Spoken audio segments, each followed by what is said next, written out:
tarantula that in their eyes disfigured her beauty and made her monstrous. Children squinted to look hard at her hands, trying to catch a glimpse of a freak sixth finger, which they heard their parents say was the sure mark of a witch. And men stared at her, some quizzically, some in censure, curious to see at close range the notorious woman who had caused the great scandal, only to be touched despite themselves by the allure of her features and expression. Through it all, Queen Anne rode unabashed, regal, triumphant. She paid little heed to the jeers and mockery around her, and none at all to the appraising stares directed at her person. She carried her head proudly, not only to keep in place the jeweled circlet she wore, but from habit, for she had a long and graceful neck and knew how to show it to advantage. She was at her best that day, her color high from excitement and her cheeks rosy in the cool spring air.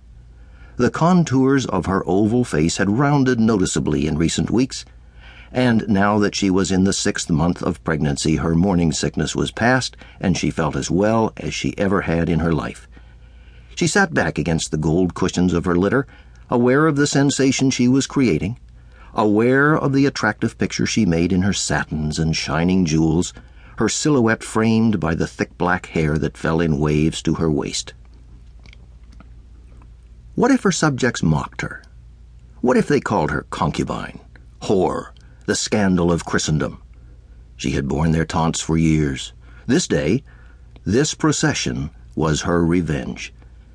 Today, all the leading nobles and gentlewomen of the kingdom, including many who were her bitter enemies, were escorting Anne to the site of her coronation.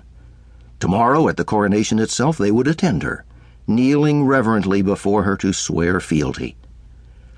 Only her haughty uncle, the Duke of Norfolk, was absent, pardonably, as he was on a diplomatic mission in France. Norfolk's wife, however, had flatly refused to ride in the procession, though his stepmother, the aging Dowager Duchess, rode conspicuously beside Anne's mother in a handsome chariot. Tomorrow, she would have the honor of carrying Anne's train.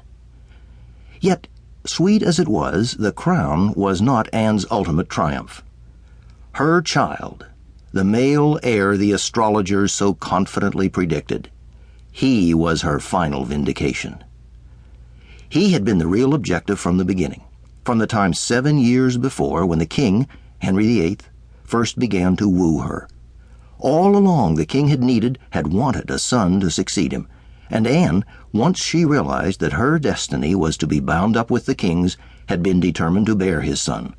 Not a bastard, born in secret like Henry's son by his royal mistress Bessie Blount, but a legitimate scion of the Tudor line, born in a royal bed, christened true heir to the throne. For all these years, through all the stumbling blocks and confusions of the king's infamous divorce from his formidable first wife, Catherine of Aragon, Anne had held firm to her purpose. She would wait to have her son until she could be queen, until he could be Prince of Wales. Then, last fall, the waiting ended. The king had taken her to Calais, not as his mistress, but as Marquess of Pembroke, a great lady with a man's title, for she held it in her own right, and a queenly entourage.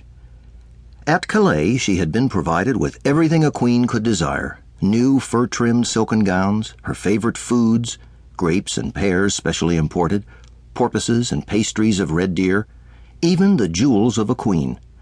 These Anne's rival, Henry's wife Catherine, had at first refused to provide, saying it went against her conscience to lend her jewels to adorn a woman of ill repute, but in the end she had yielded.